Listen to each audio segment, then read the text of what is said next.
Po yung pagpapay natin ng COC ngayong araw po? Maluwag naman, ano? So far, kami pa lang yung grupo ng Giting ng Pasig.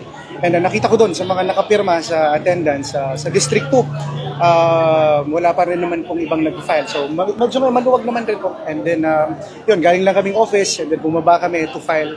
And then mamaya, babalik na ulit kami. May mga trabaho lang rin po na nando doon.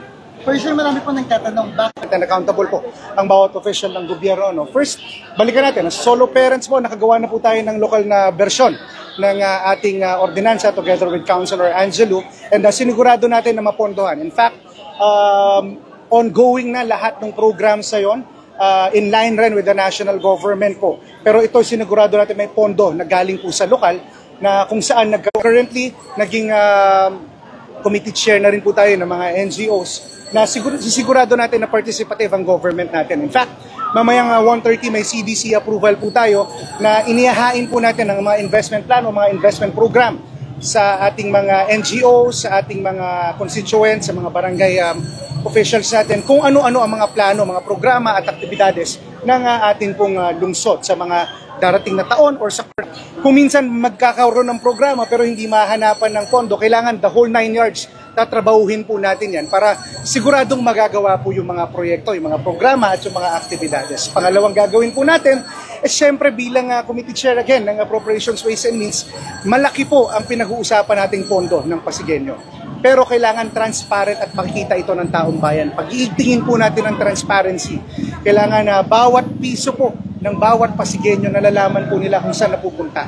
At pero hindi lang yan, ilalatag po natin isa-isa kung paano yung proseso, saan nanggagaling yung pondo, paano ginagastos yung pondo, at paano pinagpaplanuhan yung pondo. Para na sa ganun, alam po nating lahat kung saan, kailan, paano talaga tumatakbo ang paggastos ng ating lokal na pamahalaan. Sa madaling salita, in line po tayo sa mga programa ni Mayor Vico, especially sa pagiging transparent and accountable po ng mga government official. Tayo po ang magbabantay ng pondo ng taong bayan. Kasi for last po, no, part of the public service or constructive criticism, ano maganda sa Pasig.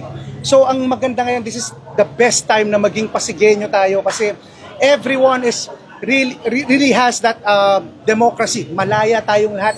Walang natatakot, walang na-oppress, walang nagtatago ng opinion nila, walang nagpipigil na mag-ere ng opinion nila. Pero this time, we just have to make sure na yung mga ini-ere natin, we also have to be responsible sa mga sinasabi rin natin.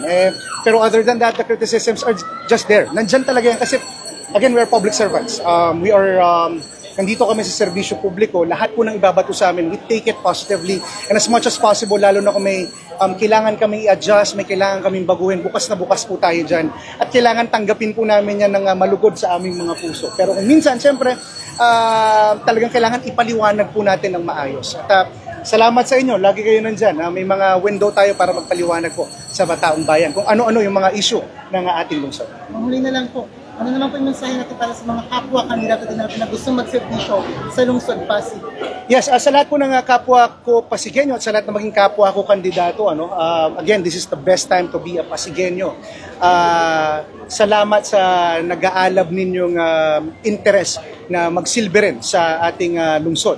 Sana rin po, anuman po ang mangyari sa eleksyon, panatiliin po natin na tayong lahat, isa naman po ang goal natin is yun ay maipaangat ang buhay ng Pasigueño ang ngayon at ang mga Pasigueño ng hinaharap.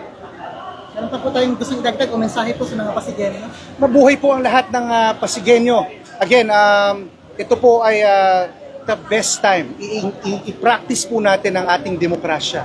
Lahat po tayo malaya at take advantage natin yung eleksyon sa pagpili ng tama at maayos sa leader. Dahil tandaan po natin ang gagawin po natin ngayon na hindi lang sa Pasigueño para ngayon, pero sa Pasigueño ng hinaharap. Mabuhay po ang bawat Pasigueño at God bless po sa inyo lahat. Thank you, Konti.